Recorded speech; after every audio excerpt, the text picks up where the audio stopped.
राजनीति विज्ञान भारतीय राज्य व्यवस्था में आज हम बात करेंगे दलीय व्यवस्था की। भारतीय राज्य व्यवस्था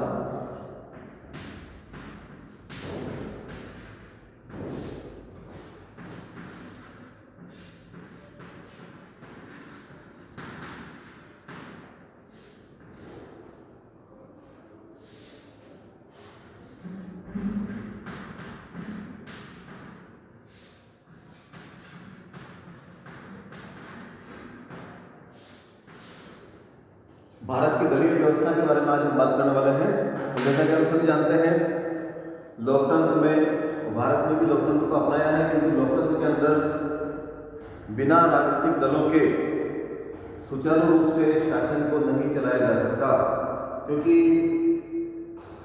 अपना प्रतिनिधि चुनने के लिए जनता के सामने बहुत सारे विकल्प होंगे। बिना दल के बहुत सरलता के साथ लोगों तक लोकतंत्र की बातें या अपनी भावनाएं, अपने घोषणा पत्र नहीं पहुंचाए जा सकते। तो ऐसी स्थिति में राजनीतिक दलों का लोकतंत्र में बड़ा महत्व है। भारत की राजनीतिक व्यवस्था में राजनीतिक दलों का क्या महत्व है, उसके बारे में हम बात करते हैं। वर्तमान समय में शासन के विविध रूपों में प्रजातंत्र सबसे अधिक लोकप्रिय है, और जैसा कि हम जानते हैं, दो प्रकार से प्रजातंत्र को अपनाया जाता है, प्रत्यक्ष और अप्रत्यक्ष, और अप्रत्यक्ष के लिए ही राजनीतिक दल आवश्यक होते हैं। दलीय व्यवस्था की विशेषताओं की हम बात करेंगे, जिसे कमियां या दोष दोनों भी बोल सकते हैं, किंतु कुछ लक्षण है दलीय व्यवस्था के, भारतीय दलीय व्यवस्था के, जिनके बारे में हम बात करने वाले हैं। पहला है बहुदलीय व्यवस्था।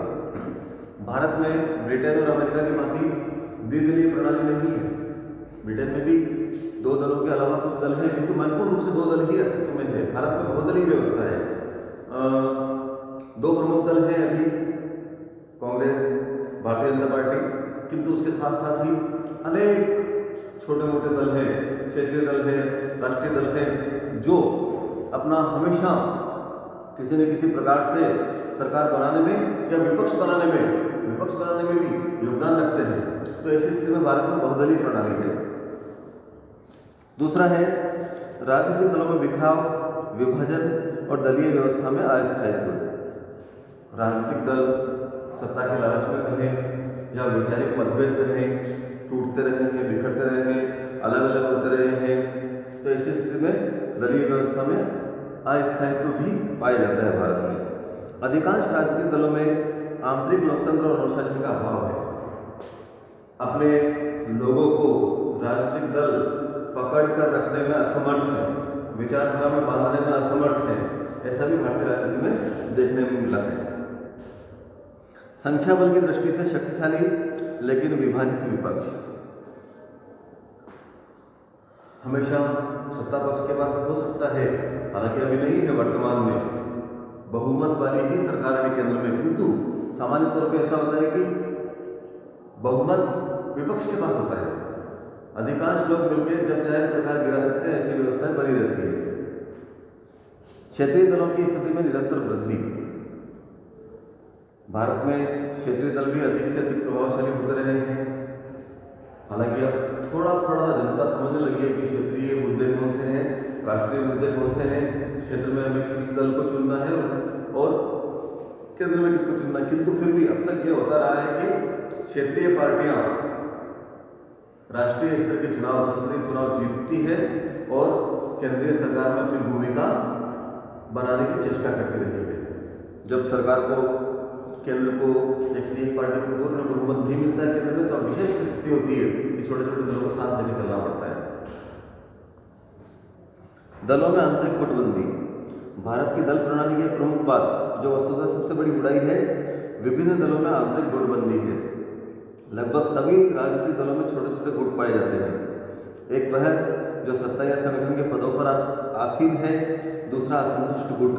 इन गुटों में पारस्परिक मतभेद इस सीमा तक पाया जाता है कि कभी कभी चुनाव में एक गुट के समर्थक प्राप्त उम्मीदवार को दूसरे गुट के सदस्य पराजित करने का भरसक प्रयास करते हैं। हमने देखा है राजस्थान की राजनीति में हाल ही में हुई उठापटक इस गुटीय राजनीति का या दलों की आंतरिक गुटबंदी का परिणाम है। कांग्रेस और भाजपा सहित सभी राजनीतिक दलों में यही स्थिति है। विशिष्ट विचारधारा पर आधारित मार्क्सवादी दल और अन्य वामपंथी दल भी गुटबंदी से मुक्त नहीं है तथा सभी क्षेत्रीय दल भी आंतरिक गुटबंदी से गंभीर रूप से ग्रस्त है। पश्चिमी देशों के राजनीतिक दलों की तुलना में भारत के राजनीतिक दलों में गुटबंदी बहुत तीव्र है। शासक दल और अन्य दलों में गुटबंदी की यह स्थिति भारतीय राजनीति का अभिशाप बनी हुई है। राजनीतिक दलों की नीतियों और कार्यक्रमों में स्पष्ट भेद का अभाव। राजनीतिक दलों की नीतियाँ और जो कार्यक्रम होते हैं, जो घोषणा पत्र होते हैं, उनमें और व्यवहार में बहुत ज़्यादा अंतर विरोध पाया जाता है। जनता के सम्मुख स्पष्ट विकल्प प्रस्तुत करने में राजनीतिक दल इसी कारण से असमर्थ होते हैं। राजनीतिक दल बदल। भारत में दल बदल की स्थिति सदैव विद्यमान रही है। कुछ दल बदल कानून भी बने हैं, किंतु विधानसभा अथवा लोकसभा स्पीकर को शक्तियाँ दी गई है, वो सत्ता पक्ष के साथ ही होते हैं। तो सामान्य तौर पर दल बदल, इस प्रकार के दल बदलों का लंबा विवाद खींचता है और तब तक उसका महत्व खत्म हो जाता है। जब तक निर्णय आता है कि दल बदल सही किया या गलत किया, तब तक काफ़ी उतार चढ़ाव या उठापटक राजनीति में हो चुकी होती है, सत्ता हस्तांतरण हो चुका होता है। सभी राजनीतिक दलों और राजनीतिक अभियान की कथनी और करनी में भारी अंतर, जैसा कि हमने भी बात की थी। सभी पार्टियां और सभी नेता, जो बड़े बड़े नेता हैं, वो आदर्श की और लोकतंत्र की नैतिकता की बातें करते हैं, किंतु उनकी बातों में वास्तविकता में भारी अंतर पाया जाता है, प्रायः देखने को मिला है।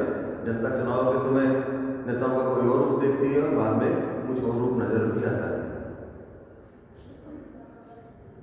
मैं और मेरा परिवार वंशानुगत नेतृत्व की प्रवृत्ति है।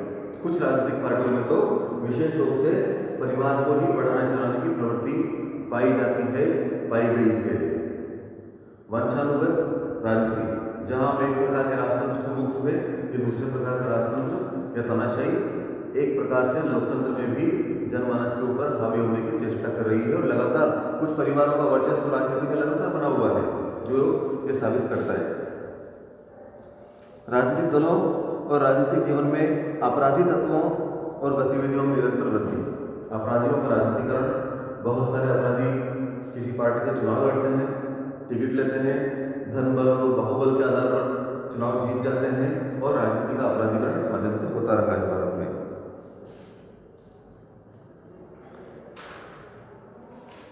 भारत में विभिन्न राजनीतिक दल हैं जिनके अपने अपने विचार और अपने अपने सिद्धांत हैं।